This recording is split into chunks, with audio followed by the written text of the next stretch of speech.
Hello and welcome to my channel. मैं doctor Mayuri Kothiwala हूँ, consultant obstetrics and gynaecology practising in Jaipur. आज के मेरे इस वीडियो का टॉपिक बहुत ही खास है और वो उन प्रेग्नेंट महिलाओं के लिए है जिनका बच्चा उल्टा हो जाता है। यानी कि जब आप प्रेगनेंसी में नॉर्मली चेकअप कराने जाते हो या फिर सोनोग्राफी कराने जाते हो तो वहाँ पे आपको पता चलता है कि आपका बेबी जो है वो उल्टा है या ब्रीच प्रेजेंटेशन में है। तो उसका मतलब क्या होता है और वो क्यों होता है, बच्चा उल्टी पोजीशन में कैसे आ जाता है, उसके क्या क्या कॉम्प्लिकेशंस हो सकते हैं और क्या ब्रीच प्रेजेंटेशन में नॉर्मल डिलीवरी हो सकती है या हमेशा ही सिजेरियन होता है। ऐसे बहुत सारे सवाल हैं जो महिलाओं के दिमाग में आते हैं। तो आज इस वीडियो में मैं यही सारे क्वेश्चंस के आंसर दूंगी और डिटेल में समझाऊंगी कि ब्रीच प्रेजेंटेशन होता क्या है। तो इस वीडियो को एंड तक ज़रूर देखना। तो आइए अब बात करते हैं सबसे पहले कि ब्रीच प्रेजेंटेशन होता क्या है। तो जब 9वां महीना लगता है और फीमेल को, प्रेग्नेंट लेडी को डिलीवरी के दर्द चालू होते हैं, नॉर्मली बेबी का पहले सर बाहर आता है और फिर बाकी बॉडी बाहर आती है डिलीवरी के टाइम पे। ये नॉर्मल किफैलिक प्रेजेंटेशन बोलते हैं हम इसको, जब बेबी का सर निचले हिस्से में होता है। महिला की जो यूट्रस है, बच्चेदानी है, उसमें सबसे नीचे सबसे पहले बेबी का हेड एंटर करता है, तो उसको हम किफैलिक प्रेजेंटेशन कहते हैं। लेकिन अगर इसका उल्टा हो, यानी कि बेबी के बटक्स या उसके पैर या फिर दोनों ही एक साथ निचले हिस्से को ऑक्यूपाई करते हैं, यानी कि बच्चे का सर ऊपर होता है और पैर नीचे की तरफ होते हैं, और ऐसे ही अगर इस कंडीशन में डिलीवरी कराई जाए तो बेबी का पहले निचला हिस्सा बाहर निकलता है, बटक्स, लेग्स, ये सब पहले बाहर निकलते हैं और हेड सबसे लास्ट में बाहर निकलता है। इसको ब्रीच डिलीवरी कहते हैं। Breech presentation normally 3 to 4% pregnant ladies में देखा जाता है 9वें महीने के बाद। तो ब्रीच प्रेजेंटेशन को हमने फर्दर 3 पार्ट्स में डिवाइड किया है बच्चे के पैरों की पोजीशन के बेसिस पे। एक होता है कंप्लीट ब्रीच, जहाँ पे बच्चे के पैर जो हैं वो फोल्डेड रहते हैं और बटक्स के साथ साथ अगर हम नीचे एग्जामिन करें, जब बच्चेदानी का रास्ता, बच्चेदानी का मुंह खुलना स्टार्ट होता है, हम एग्जामिन करते हैं पेल्विक एग्जामिनेशन, तो उसमें फील होता है बच्चे के बटक्स के साथ साथ उसके दोनों हील्स भी फील होती हैं, उसके पैर फील होते हैं। तो वो होता है कंप्लीट ब्रीच। उसके अलावा दूसरा होता है फ्रैंक ब्रीच, जहाँ पे सिर्फ बटक्स नीचे प्रेजेंट करते हैं सर्विक्स पे, सर्विक्स के माउथ पे, और उसके पैर एकदम स्ट्रेट होते हैं ऊपर की तरफ। तीसरा होता है फुटलिंग ब्रीच, जहाँ पे बच्चे का फुट यानी कि पैर जो है वो नीचे, सबसे नीचे वही होता है और डिलीवरी के टाइम पे वही बाहर आने की कोशिश करता है सबसे पहले। तो फुटलिंग ब्रीच डायरेक्ट इंडिकेशन होता है सिजेरियन सेक्शन का, क्योंकि इसमें बहुत ज़्यादा रिस्क रहता है कॉर्ड प्रोलैप्स का। जैसे ही बच्चे का पैर बाहर आता है उसके साथ साथ उसकी अवल नाल भी बाहर आ जाती है, और अगर अवल नाल बाहर आती है तो बच्चे की धड़कन को रिस्क रहता है, उसकी धड़कन ख़राब हो सकती है और बच्चे को फीटल डिस्ट्रेस हो सकता है। तो इसीलिए इन सब कॉम्प्लिकेशन से बचने के लिए फुटलिंग ब्रीच में सिजेरियन सेक्शन डायरेक्ट इंडिकेशन रहता है। कंप्लीट ब्रीच और फ्रैंक ब्रीच में वजाइनल डिलीवरी अटेम्प्ट की जा सकती है, लेकिन कब करेंगे वो मैं आगे इस वीडियो में बताऊंगी, तो आप इस वीडियो को एंड तक ज़रूर देखिए। तो बात करते हैं कि ब्रीच प्रेजेंटेशन होती क्यों है, क्यों बेबी 9वें महीने में आते आते उल्टा हो जाता है, उसके क्या रीजंस रह सकते हैं। तो इस चीज़ को समझने के लिए पहले आपका ये समझना ज़रूरी है कि बच्चे का जो सर है वो एक तो हार्ड होता है और बड़ा होता है, जबकि उसका निचला हिस्सा सॉफ्ट होता है और छोटा होता है। तो इसीलिए अगर कोई भी कारण है, अगर कुछ भी ऐसा कारण है जो बच्चेदानी में नीचे की जगह को ऑक्यूपाई कर रहे हैं, जैसे कि अगर बच्चेदानी में कोई गांठ है, बच्चेदानी के मुंह पे या बच्चेदानी के निचले हिस्से में कोई गांठ है, तो बच्चे का सर उस जगह पे एडजस्ट नहीं हो पाएगा। जबकि ब्रीच जो पार्ट होता है, जो उसके बटक्स होते हैं और पैर होते हैं, वो आराम से उस जगह में ऑक्यूपाई हो जाते हैं और आराम से अपने आप को एडजस्ट कर लेते हैं। तो इसीलिए बच्चा उल्टा हो जाता है और उसका सर बड़े हिस्से में, बच्चेदानी का जो ऊपर का जो पार्ट है जो बड़ा है, वो इजीली उसके बेबी के हेड को अकोमोडेट कर लेता है। तो एक रीज़न तो ये हो जाता है कि बच्चेदानी में अगर आपके निचले हिस्से में कोई गांठ है दूसरे रीज़न में आती है अवल नाल अगर नीचे है, प्लेसेंटा प्रीविया है, यानी कि अवल नाल बच्चेदानी के मुंह पे बैठी है, तो उसमें भी सेम रीज़न से बच्चे का सर नीचे ना होके उसके बटक्स और पैर नीचे होते हैं और सर ऊपर की तरफ होता है। दूसरे कारणों में आते हैं कि जो एमनियोटिक फ्लूइड है या तो वो बहुत ज़्यादा है या वो बहुत कम है। बहुत ज़्यादा अगर है पानी बच्चे के चारों तरफ तो बेबी के मूवमेंट्स बहुत ज़्यादा होते हैं, वो मूव करता रहता है। यूजुअली 8वें महीने के बाद बच्चा जो है कम्प्लीटली रोटेट नहीं करता, अपनी पोजीशन चेंज नहीं करता। 8वें महीने के एंड तक आते आते वो अपनी एक पोजीशन सेट कर लेता है। लेकिन अगर पानी बहुत ज़्यादा है तो उसको फ्री मूवमेंट्स अलाउ करता है, तो वो जो है 9th मंथ पे भी आके वो कभी भी ब्रीच पोजीशन ले सकता है।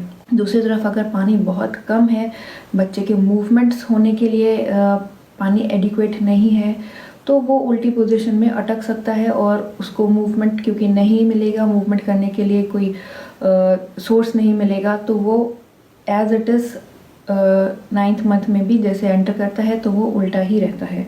तो इसके अलावा अगर आपके पहले प्रेगनेंसीज़ में ब्रीच प्रेजेंटेशन हुआ है, बच्चे उल्टे हुए हैं किसी भी रीज़न से, तो आपकी सब्सिक्वेंट प्रेगनेंसीज़ में भी आपको हो सकता है ब्रीच प्रेजेंटेशन को फेस करना पड़े।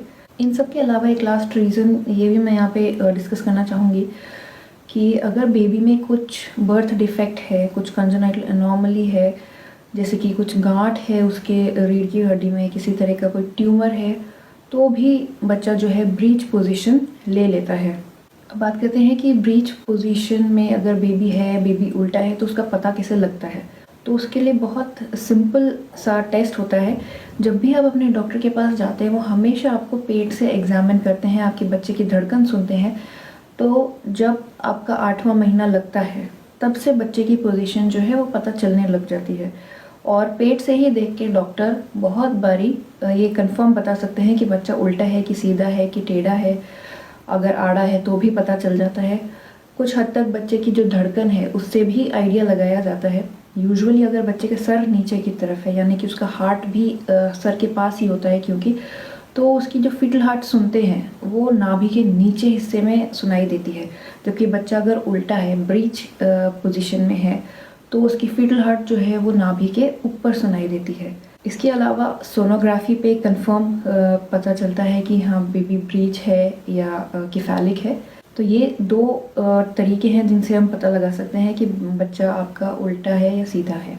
यहाँ पे मैं आपको एक बहुत ही इम्पॉर्टेंट पॉइंट ये बताना चाहूँगी। मेरे पास बहुत बार ही पेशेंट्स आते हैं, बहुत स्ट्रेस आउट होके आते हैं। 5वें महीने की सोनोग्राफी में बच्चा उल्टा आ गया, 7वें महीने में उल्टा आ गया, तो वो स्ट्रेस लेते हैं कि बच्चा उल्टा कैसे हो गया, अब क्या होगा, क्या सीधा होगा या नहीं होगा, कि ऑपरेशन ही कराना पड़ेगा। तो यहाँ पे मैं आपको एक चीज़ समझाना चाहूँगी कि जो बेबी है उसकी पोजीशन चेंज होती रहती है। जैसे जैसे बच्चा ग्रो करता है 5th, 6th, 7th मंथ में उसकी पोजीशन चेंज होती रहती है। तो इसीलिए अगर 5th मंथ में कोई भी पोजीशन आती है तो वो हमारे लिए इतनी इम्पॉर्टेंट नहीं रहती।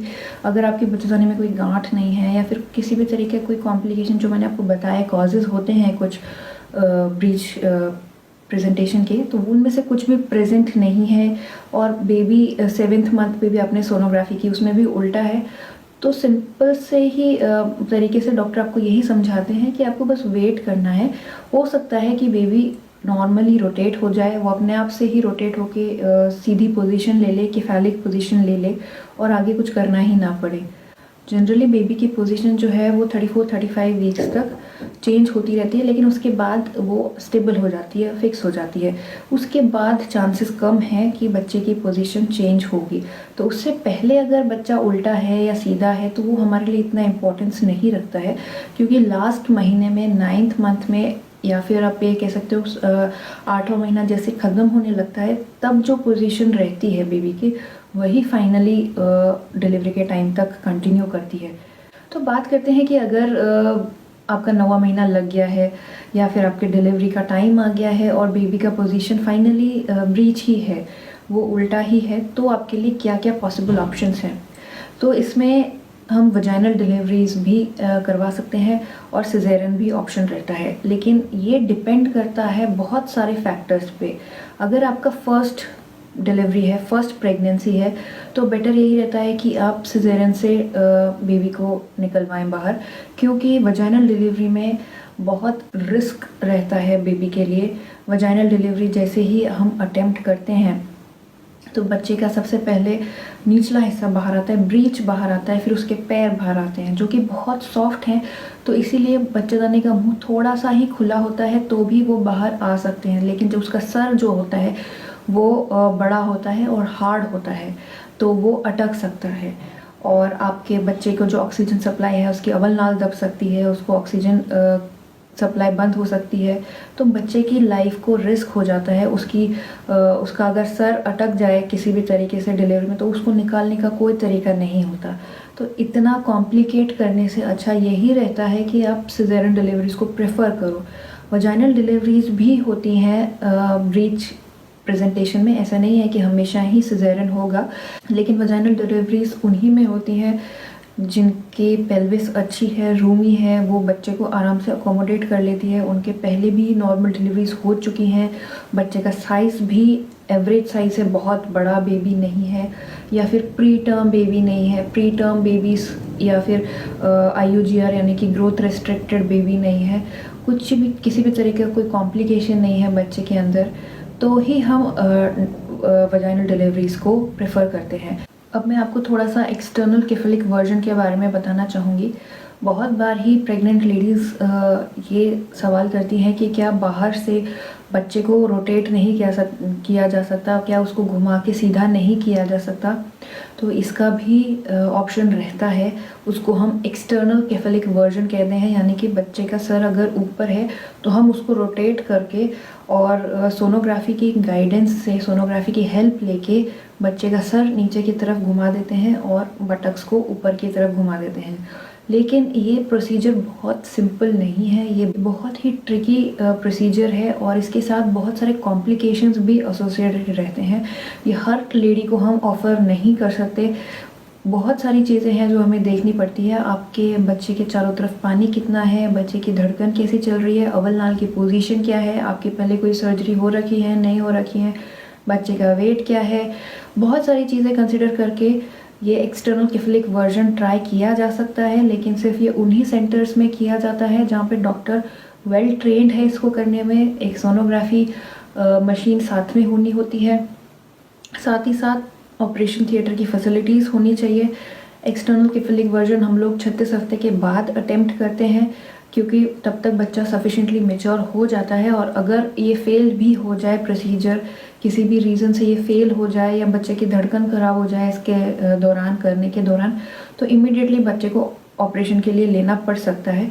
तो इसीलिए ऑपरेशन थिएटर रेडी होना चाहिए एक्सटर्नल केफलिक वर्जन जब अटेम्प्ट हो रहा है तब। तो ये साथ गांठ बैठानी पड़ती है एक डॉक्टर ऑब्स्टेट्रिशियन को, उसके एनेस्थेटिस्ट के साथ, OT टीम के साथ, तभी ये एक्सटर्नल केफलिक वर्जन अटेम्प्ट होता है। बट ये 100% सक्सेसफुल भी नहीं है कि अगर एक बार बच्चा रोटेट हो भी गया तो भी बहुत बार ये देखा गया है कि वो वापस अपनी पोजीशन में वापस वो उल्टा हो सकता है। तो फ्रेंड्स, मैं उम्मीद करती हूँ कि आपको ये वीडियो पसंद आया होगा और आपके किसी काम का रहा होगा। अगर आपको ये वीडियो पसंद आया तो प्लीज़ लाइक और शेयर करना ना भूलिएगा और चैनल को सब्सक्राइब ज़रूर करिएगा। Thank you.